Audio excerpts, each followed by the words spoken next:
All right, then we're ready to start Basics of Biblical Hebrew, chapter 22, which is on the Qal participle. The good news, one of the good news is that this is our final conjugation in the Qal verb stem. So we've made some good progress. We'll start off with Hebrew Insight, and then we'll go over the workbook and questions, and we'll go over the translations. Then we'll look at the Qal participle, go over the vocabulary. The Hebrew Insight's taken from Psalm 23:1. This is one of the most well-known verses probably in the world, I guess. It's probably only second to "you're not supposed to judge." Of course, that's what people say whenever what they really mean is "don't tell me I'm sinning."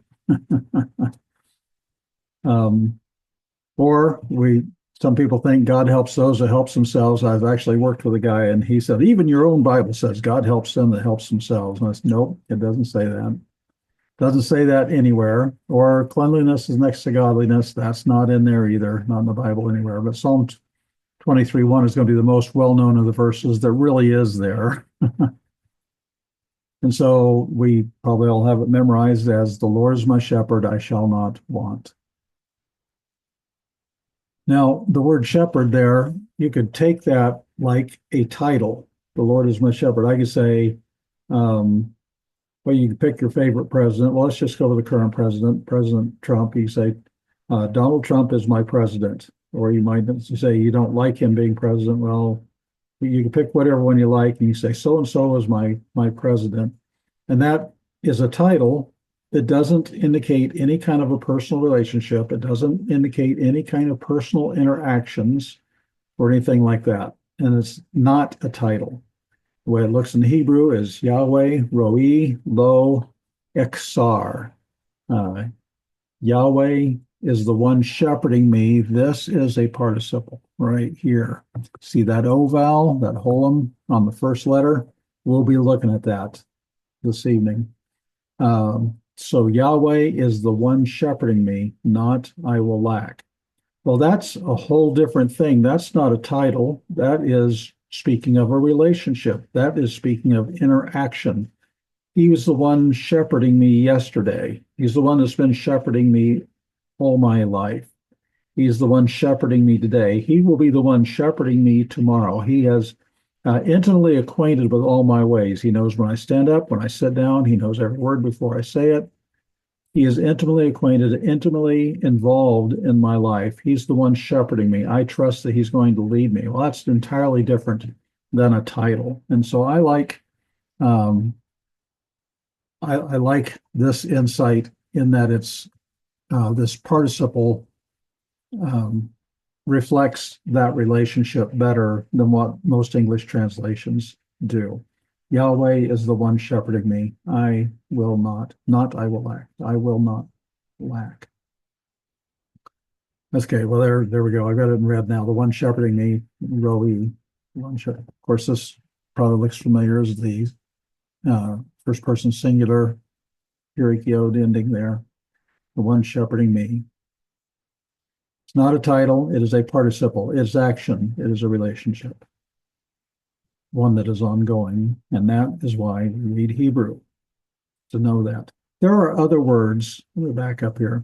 There are other words kind of like this. Like, for instance, the word for priest is Kohen. Well, you might have heard Kohen. We have that O vowel on the first letter of it. It's actually the one priesting. But a lot of times a participle will be brought over into English as a noun. And so we just say the priest instead of the one priesting.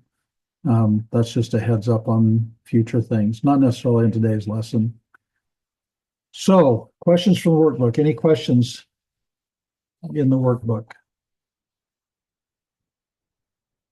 on chapter 21, which was the genitive absolute? You may have noticed, I'm sorry, my brain skipped back to discussion from yesterday's Greek class. No, yeah, it's the infinitive absolute. Thank you. When you're going through there, you probably noticed that there were some infinitive absolutes, but there was also infinitive constructs. So you had to be able to tell the difference there on page 87. Okay, well, with no questions, let's move on to doing the translations, which is on page 89 and 90, I believe. 2 pages. Yes, 2 pages. So the first one, number one, is taken from Deuteronomy 7:18, and I'll just go through it word for word, woodenly here. Not you will fear from them, to remember, you will remember what he did, Yahweh. So what Yahweh did, Yahweh, the God of you, what he did to Pharaoh and to all Egypt. And so we have Zakor and we have Tizkor right after that. Tizkor, we see that preformative on there. That's going to be the second masculine singular, imperfect preformative. So we have to remember, you will remember, which means you will surely remember. So not you will fear from them or not you will fear them. You will certainly remember. You will surely remember what Yahweh, your God, did to Pharaoh and all Egypt. Okay, number two, Genesis 37:8. And they said to him, the brothers of him. So this is, we have the verb, and then we have the actually have the object, then we have the subject after that. So the brothers of him, they said to him, that first hey with a reduced patak, that's the interrogative particle. So it's asking a question. So to reign, will you reign over us? If to rule, you will rule over us or among us. So going back to the first one, we have hamalok, to reign. You, but it's a question. You will reign. Will you certainly reign? Will you surely reign over us? It's asking the question. And then the same way with to rule, you will rule. Will you surely rule over us? Will you certainly rule over us? You can see how it's used in both of these as emphasis, emphasizing the action of the verb. Number three comes from 1 Chronicles 11:9. And he went, David, good verb, subject order there. David went to walk, to grow, and Yahweh of hosts with him. And so we have to do some things to make that better English. This is an example of the infinitive, halok, to walk. Then the v is and, gadol, to grow. So this is an example of the contemporaneous action. So he was walking and growing in Yahweh of hosts. And then we have a verbless clause, and so we would have to insert like it was. Yahweh of hosts was with him. Number four, from Deuteronomy 6:17, to keep, you all will keep the commandments of Yahweh, the God of you all, and the testimonies of him and statutes of him. So the first word, that's our infinitive absolute. So shamor, to keep, you will keep, which means you will certainly keep, you will surely keep the commandments and the testimonies and the statutes of him, of Yahweh. Number five, which is 1 Samuel 24:21, but in English is actually verse 20. And now, behold, I know that to reign you will reign. She will arise in the hand of you, the kingdom of Israel. And so to reign, you will reign, you will surely reign. I know that you will surely reign, or you will certainly reign. So again, we have an example of the emphasis. Yeah, and the number four was also emphasis, to keep, you will surely keep. And like Paul Harvey says, next page, or page 2, or something like that. And he said, the serpent, to the woman, not to die, you all will die. So to die, you will die, or you all will die. That's the, you will surely not die. You will certainly not die. Again, it's there for emphasis. Number 7, Genesis 15:13. And he said to Abram, to know, you will know that a sojourner he will be, the seed of you. So your seed will be sojourners in a land not to them, or just not their land, a land that's not theirs.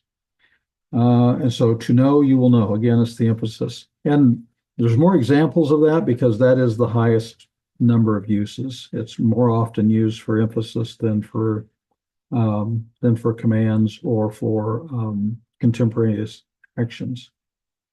Number 8 is from Exodus 19:5. And now, if to listen, you all will listen on the voice of me, and you all will keep the covenant of me, and you all will be to me a possession from all the peoples, because to me all the earth, meaning all the earth belongs to me.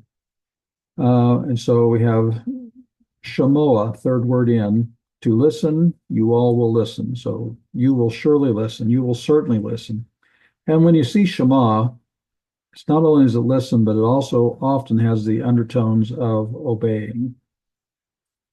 Number 9, Exodus 20, verse 8, to remember day, the Sabbath, to make holy him. So we have to remember, there's our infinitive absolute, but it's used in the sense of a command. And it does do this, but not very often. But zakor, that's our infinitive absolute. And number 10, 1 Kings 2:37, and he will be in the day to go out to you, and you will pass over the brook of Kidron. To know, you will know that to die, you will die. Blood of you, or your blood, he will be on the head of you, or on your head. Your blood will be on your head.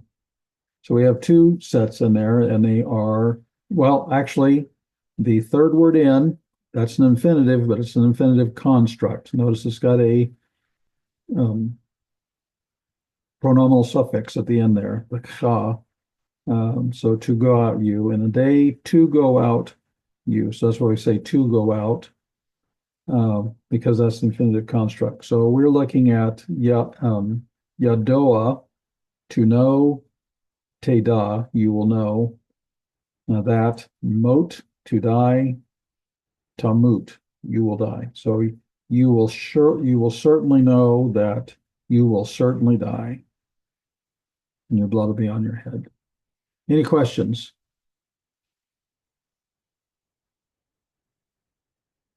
All right. So we'll start in on chapter 22, the Qal Participle. As I said, this is the last conjugation we'll be looking at. We've been looking this whole time. We've seen the roots. This is the root of the word. The Qal stem looks exactly like it. We just add the 2 vowels, the comets and the patak, and that's how you end up with your third masculine singular form. So he killed. This is just a root that means killing, but then when you add the Qal stem vowels onto it, it becomes he killed. And of course, we're going to add other preformatives and subformatives to that. So we've looked at the perfect, which is completed action, usually translated in the past. We have the imperfect, which is not completed action. It's incomplete action. It's usually translated in the future, sometimes in the present. Then we looked at the imperative 2 weeks ago, or 2 lessons back, rather. We had the infinitive construct, which was in that one example I pointed out, just said to go out. That was the infinitive construct. We looked last lesson at infinitive absolute. And so the only one left out of all the conjugations is the participle, cotail. Now go ahead and say it again. We talked about it in the insight. There's the O vowel right there, that holum, cotail. And that's what we're going to really be concentrating on for the first part of the lesson here. And so we have another lesson. We're going to talk about sentence structure. And then after that, we'll be looking at all the derived stems. Instead of the Qal stem, we'll be looking at things that are based off of the Qal stem.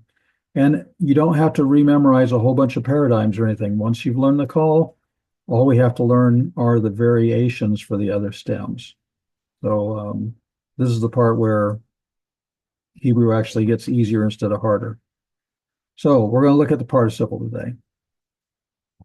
We're going to understand what a participle is, just a review of grammar on that. And we're going to look at the form of the Qal active participle. There's actually two kinds of Qal participles. There's the Qal active.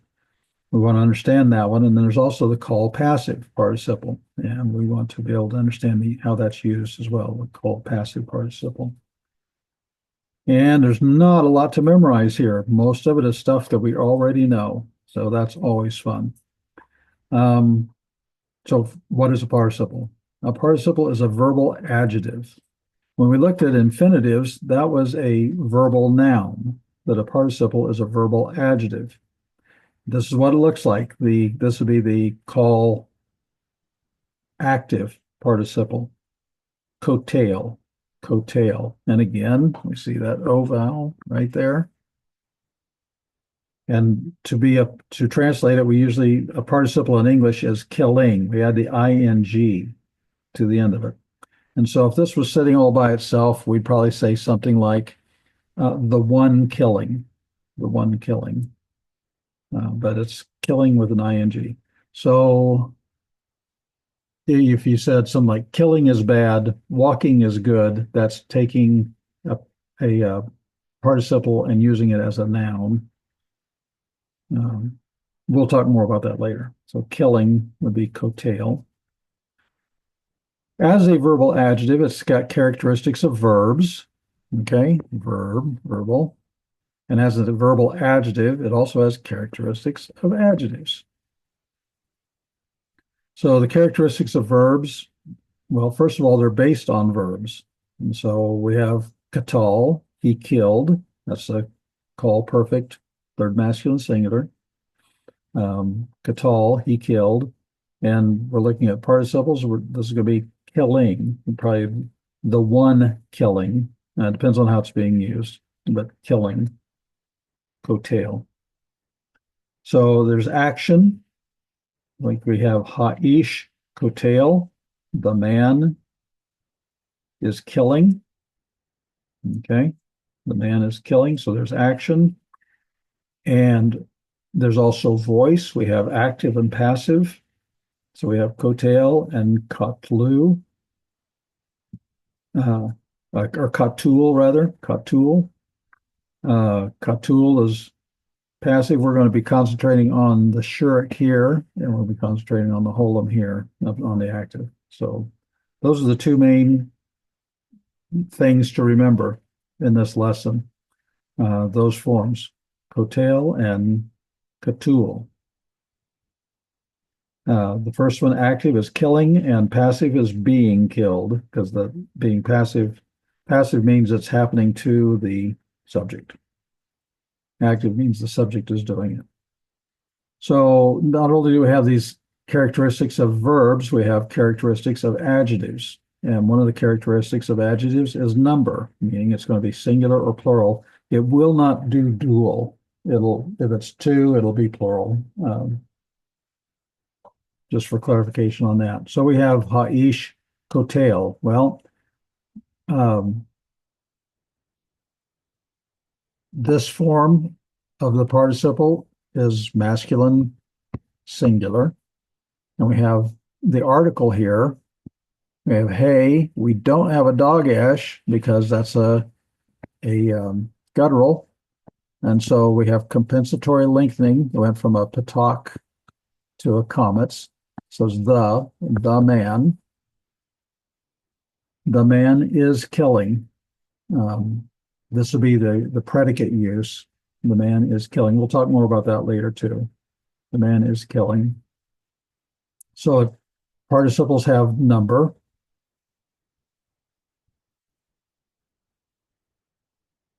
The men are killing. So we have anashim, ha'anashim, the men, masculine plural,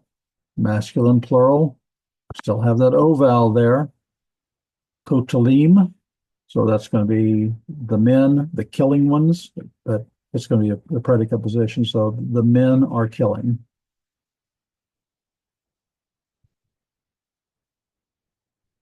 Other characteristics of adjectives. Gender is a characteristic. And sure, we've looked at masculine so far, but here we have ha-isha.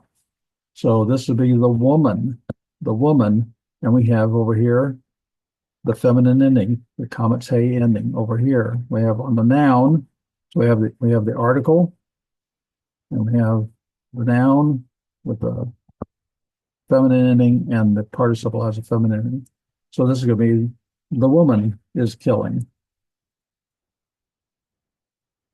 And not only we have gender, but oh, well, we'll look at that more later too, gender and number together.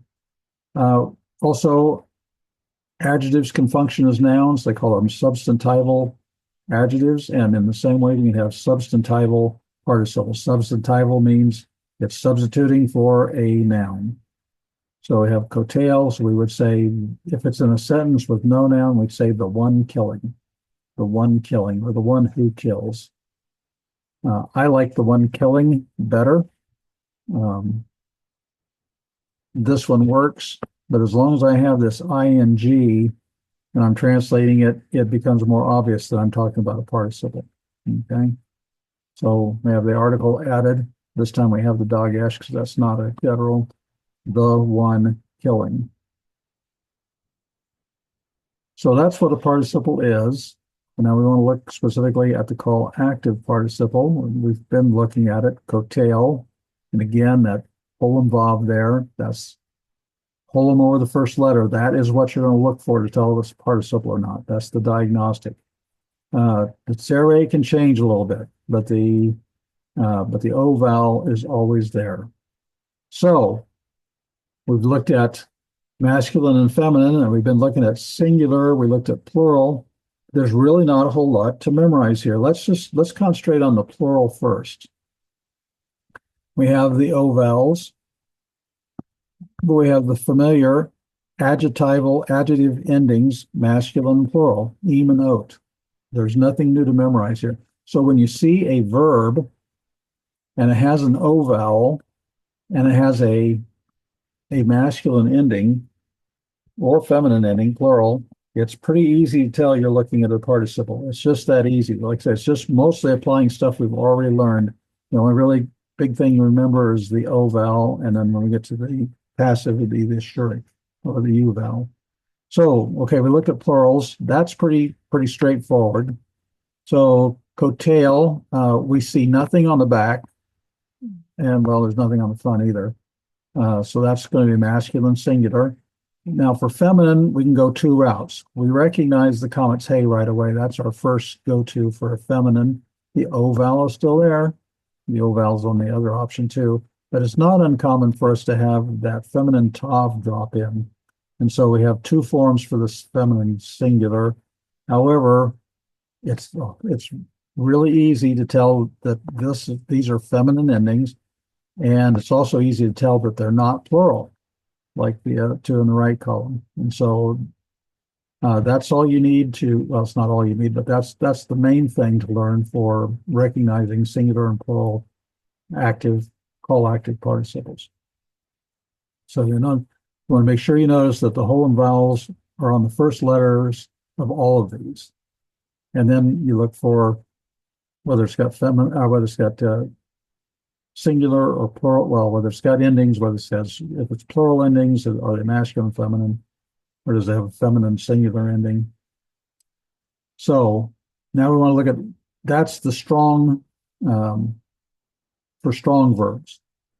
So now we want to look at weak verbs. Well, we have cotail.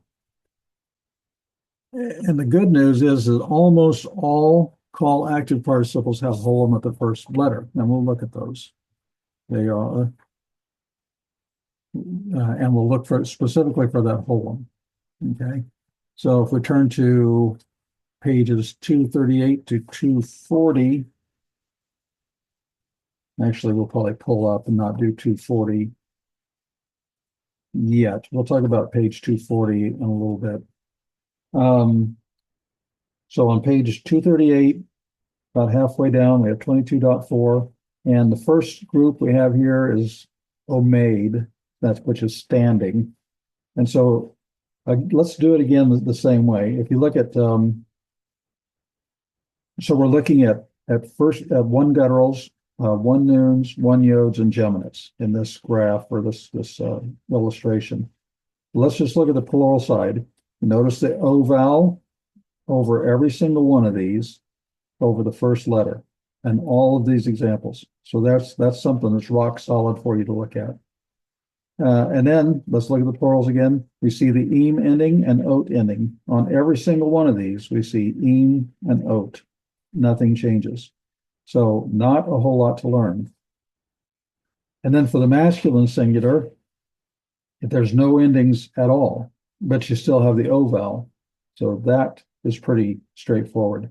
Then the only thing that gets a little bit tricky is because we have two feminine singular forms. And if we see the comet's hay ending, which is the bottom one there, or the bottom one of each of the four sections. You recognize that, but also you remember that the feminine tav drops in too sometimes. So again, it's just an applying of what we already know. So we see standing, and the one right next to that is falling, and the ones under that, on the left, we have sitting or dwelling, possibly, and the bottom right is surrounding. So nothing difficult there. Now, if we look at the top of page 239, we have the same thing. If you go through let's stay with number one. On number one, we can go ahead and do number two as well. Number one and number two, looking all the way through there, going straight down. We can see, if we do the plurals first, we have the O vowel every single time. And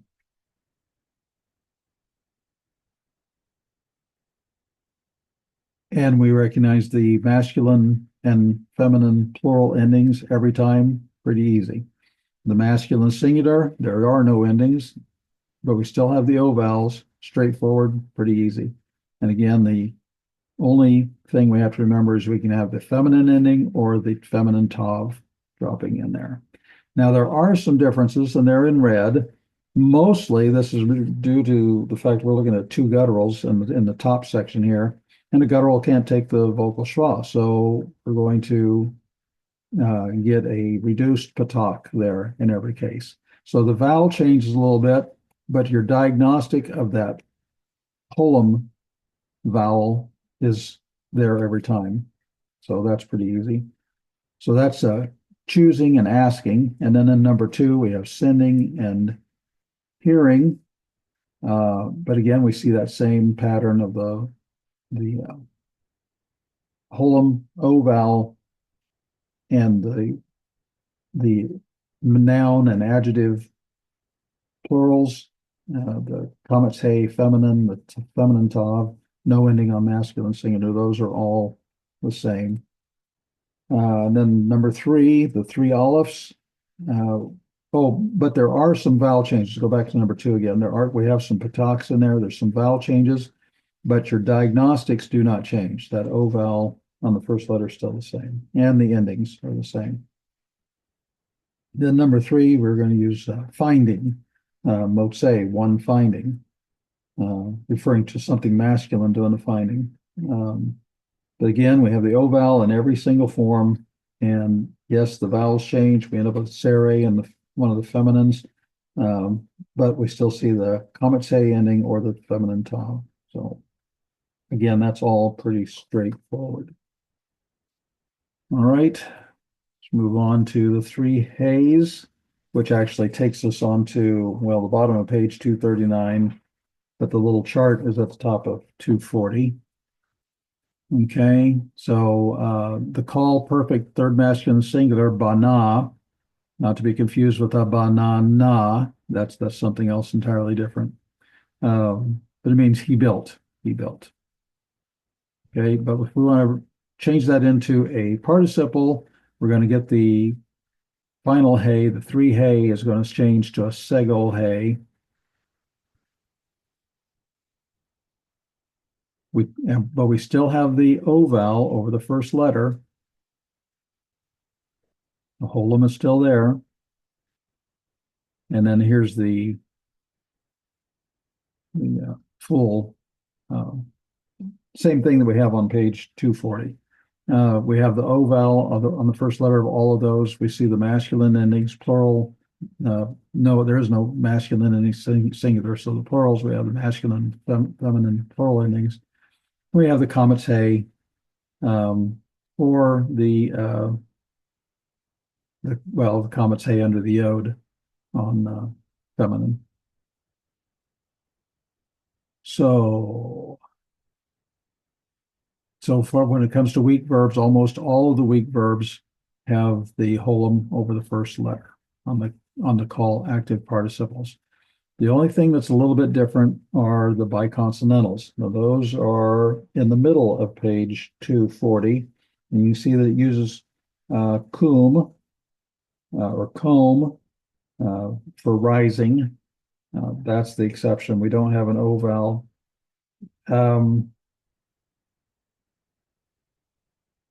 We don't have an O vowel.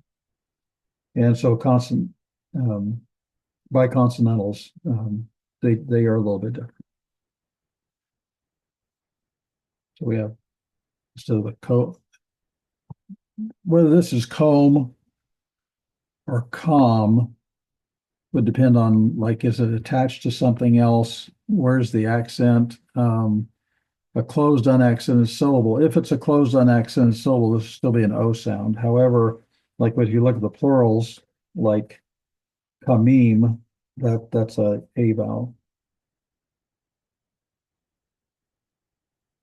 For the masculine. For the feminine, that could very well be a komot, could be an O vowel.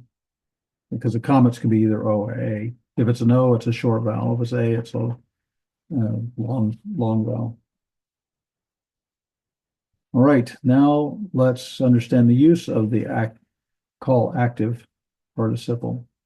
As a verbal adjective, it can be used three ways. It can be used like an adjective. It's behaving just like an adjective in that it can be attributive. That means it's telling us something about somebody. The tall man, for instance. Predicate is telling us something about the person. So that'd be the man is tall. And substantive would just be the tall one. Okay. That would be how we use adjectives. Well, when it comes to participles, they are verbal adjectives, and you can tell which use it is. If it's attributive, it's going to agree in gender, number, and definiteness. So an English version of that, if we're looking at Hebrew, we'd say the man, the tall one. Okay, well, that would be attributive. It's the man, the tall, or the, I don't know, the land, the great, be the great land. So it's going to agree in gender, number, and definiteness, and it's going to follow the noun. If it's in the predicate position, it's going to agree in gender and number, but it's always going to be indefinite. Now, it's possible that the noun is also indefinite, but even if the noun is definite, a predicate adjective is still going to be indefinite. And it usually follows the noun. It can come before. But if it comes before, well,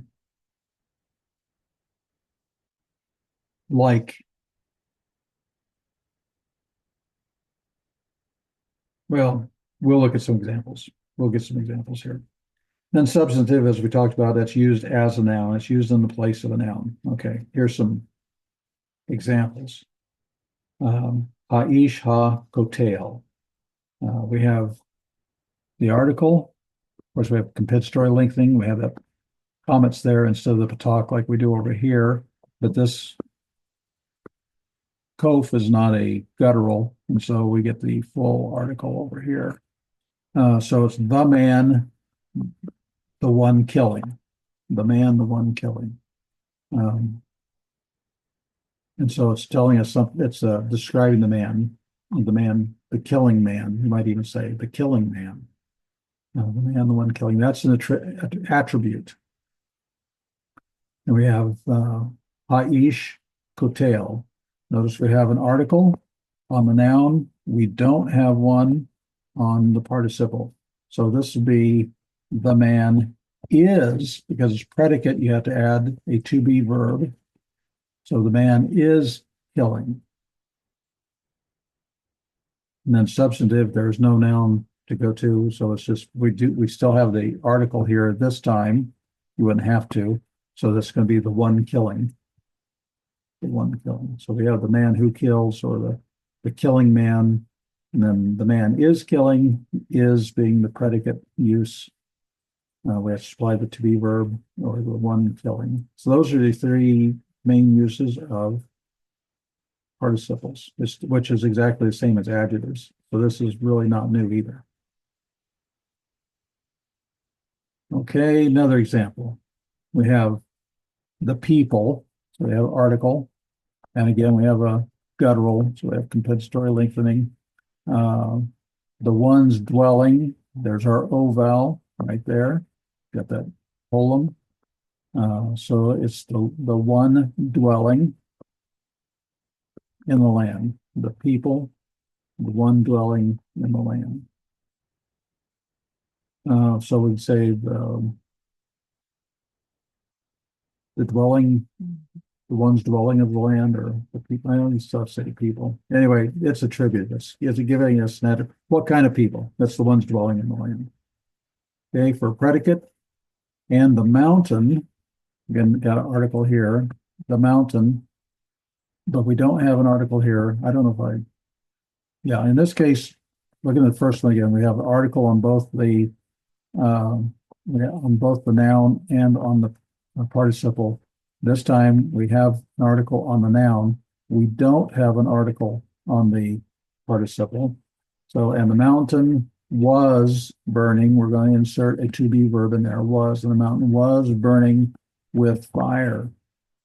And then lastly, we have, and not he will sleep, the one keeping Israel. So here's our O vowel. It's actually spelled out, not spelled effectively, but we still have the O vowel. And that's okay too. You don't have to have the O vowel over the first letter. You can have this whole involved in there, and that also works. It's still an O with the first letter.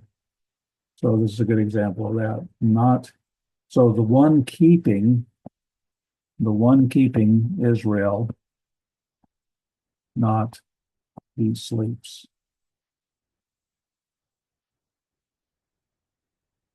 Right, now we're going to look at the passive participle. This too is not very hard. Kaptul, we're going to concentrate on that shurik, the oo sound. Kaptul. That's the identifying characteristic of a call passive participle. Call passive participle. Ooh. Now it can be spelled defectively. Kaptul. It still sounds the same. It's a kibbutz, but it still has that oo sound to it. Kaptul. So you can see it either way, with a shurik or with a kibbutz. But that's the. In fact, the u vowel is often not just in the call participle, but in other stems, you'll often find a U vowel in the passive. A U vowel can be indicative of a passive sense. Just a heads up, you'll see that as we get into the other stems. So as a passive, it's being killed. If this were in the place of a noun, we'd say one being killed. So it's passive, being killed. So how does that look? It's very familiar. We have the U vowel, we have the U vowel, we have the U vowel, and we have the U vowel. We have the feminine ending. We have no ending for the masculine. We have feminine ending. We have the masculine plural, and we have the feminine plural. And so, again, you don't have to memorize any new sets of endings or anything. It's something you already know. We're going to mostly be looking for these U vowels, whether it's a shurik or a kibbutz. When you get to three hays,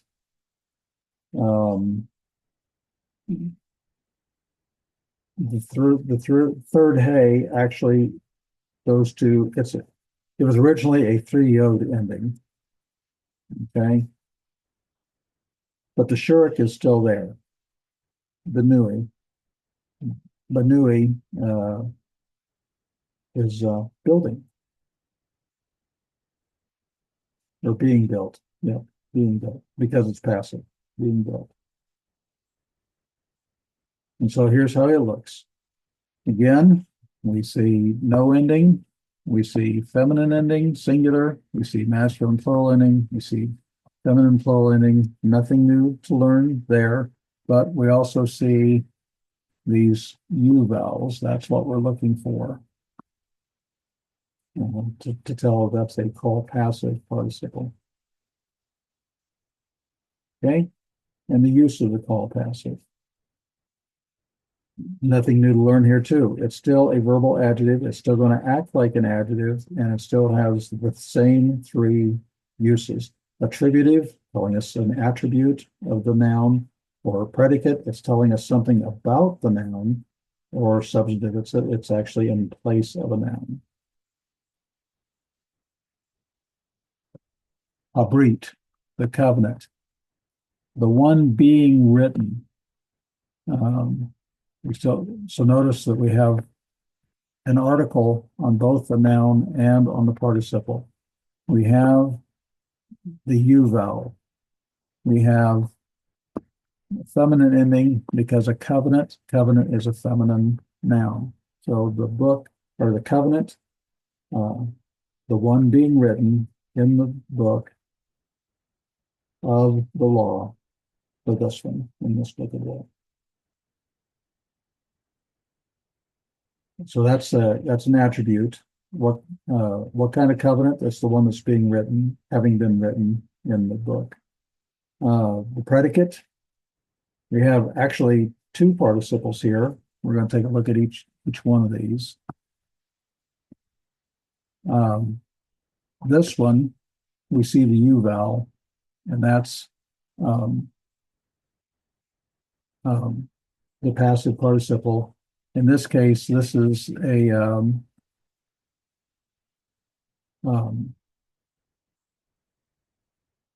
biconsonantal. It's a biconsonantal, so that it's going to behave a little differently. But so with this U vowel here, we know it's going to be this is Baruch. So Baruch is being blessed, and this is Bo.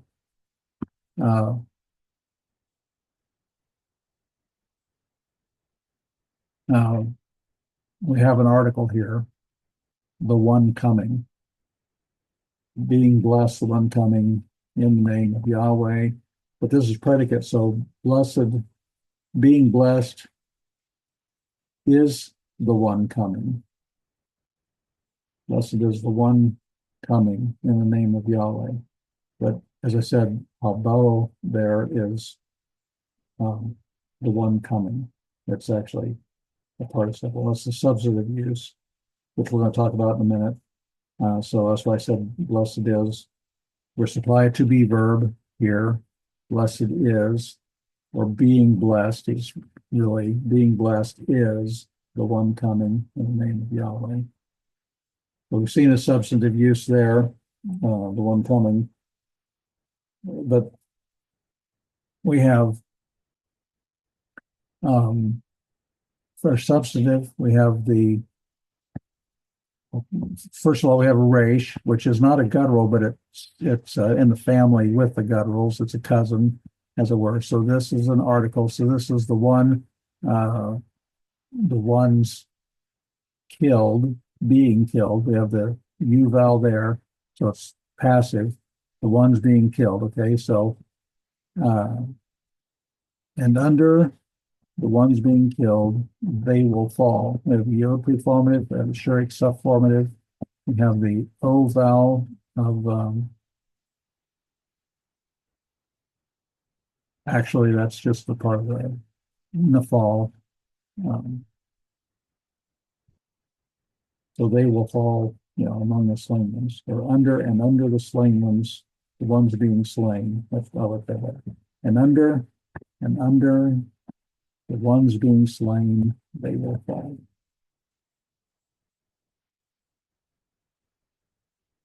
Since adjectives can function as nouns, they can take prefixes and suffixes. That's something else we need to remember. So here's cocktail. However, we can say, we already saw earlier, we can put the article there and say the one killing. And here we have la cocktail, the holum vowel, or the holum vowel is still there. So to the one killing. We can also have phenomenal suffixes. To the one killing you. But again, we have over the root, over the first letter of the root, the R1 letter, we have that O vowel. Or it could be written as a holum bob. We saw an example of that earlier. To the one killing you. All right, let's go over vocabulary. Page 246, 247.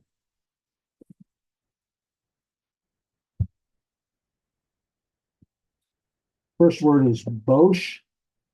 Notice that it's got a vav with a holum there. It's a holum vav, and that is a biconsonantal. That's a hollow verb or a two yod vav word. So that can drop out. But anyway, it means to be ashamed. Be ashamed. Gadol. That means he grew. It's often used for he grew up, but you can see Gadol is great, and the root's the same, and so it's somebody that's becoming greater by they're growing up, or they're brought to a greater position or something like that. Kashav is he thought, or he thinks. Yeah, he thought. It's actually third masculine singular, but it's to be thought or consider or plan, or you can reckon something to somebody. Hashav. Next page. Yatav.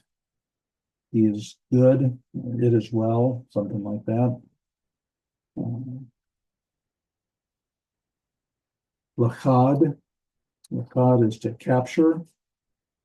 It could be to capture or something like that, but capture is used a lot for, like in a battle, they capture somebody, somebody of the enemy camp. That's lachad.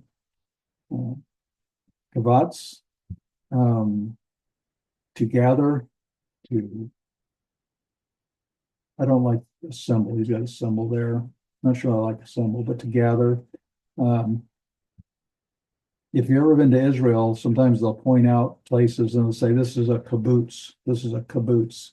And that's a place, it's a community that is gathered to work together. It's a special kind of community of great importance in the history of modern Israel. But anyway, you can see that it's based on the same root. So if you think of that, a kibbutz, if that helps you remember to gather. Kavar is to bury, or he buried. This form is third masculine singular, and all these are. But you might, I don't know if we've already had it, kever is a noun, and that's a grave. I don't know whether we've already had that or not, but you can see the connection there. If kever is a grave, and then you have the typical verbal vowels underneath the comets and the patak there.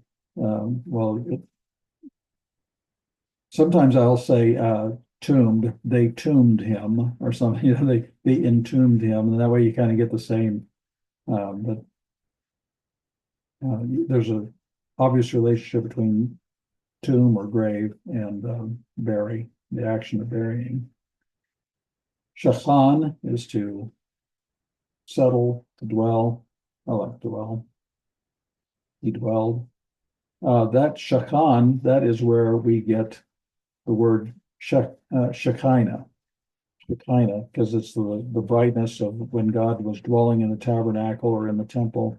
And then Mishkan, you put a mem in front of it, it's the place of dwelling, and sometimes the tabernacle is called a Mishkan too. So you see variance on that, on the use of this root. But this is a verb. We got the comets, we got the patak. So it'd be he dwelled. Shafak, he poured out. And then we have Aron, that's Ark, as in the Ark of the Covenant. It's not Ark as in what Noah rode in during the flood. That's a different word. But Aron is basically a box. Coke is statute. Sometimes it's used in a sense of custom, like it was talking about a people. People have a custom. This group of people, this nation has a custom. You can see coke used, but coke is used most time for statute, God statutes. And then we have Ucha, a statute. Then there's Mishkan right there. That's the dwelling place. We talked about that once some time back, where you take a mem and stick it on the front of it. So shakan means to dwell, and put a mem in front of it becomes a place of dwelling. So it's the dwelling place. Sometimes used for the tabernacle. Any questions?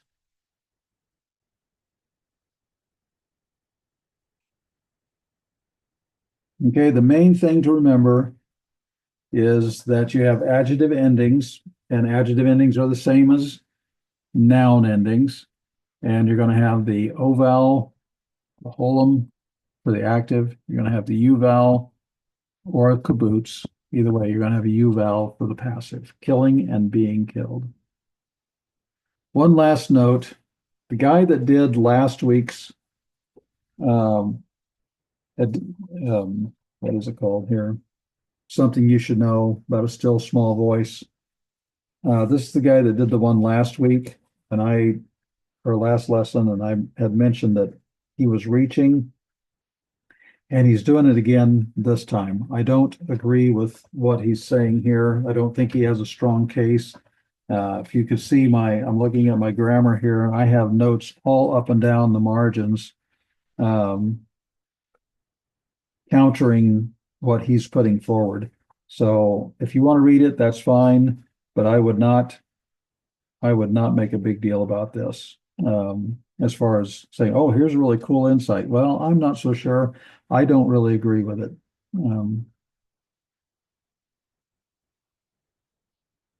I think I said the last time, if you discover something brand new that no one has ever seen before, you're probably wrong, and that's the case here. I checked 17 translations. All of them had quiet, the quiet version. Nobody had a roaring, crushing, thunderous voice or anything like that, as he puts forward in this article. I've checked it out in the Septuagint, and I really think he's out on a limb all by himself here. I don't think that he's right. So now you have my opinion on it, but I want to give that to you. And if you want to read it, it's fine. If you don't want to read it, that's okay too, because like I say, I don't think he has a strong case here. Just like last time, I don't think he has a strong case either way. So homework, chapter 22 vocabulary. Go ahead and work on exercise 22 in your workbooks, and go ahead and read chapter 23. We're going to take a little break, as it were, and look at syntax, sentence syntax. And then after that, we're going to be looking at derived stems until we get to the last chapter, chapter 36. And then we'll look at some information about the Hebrew scriptures. But we will be going through, and I don't want you to feel any apprehension about looking at the derived stems and say, oh, we're going to be looking at all the conjugations for all of these. We're going to do strong verbs and then weak verbs each week on each one of these derived forms. The point is that if you've memorized the paradigms, there's nothing new to memorize. You don't have to memorize all these different forms again. All we have to do is recognize the diagnostics, what happened to the word to make it this derived stem, because the preformatives, the subformatives, those are all going to be the same. That's why we can take them faster, is because we've already learned the basics. The basics are in the call. All right, any questions?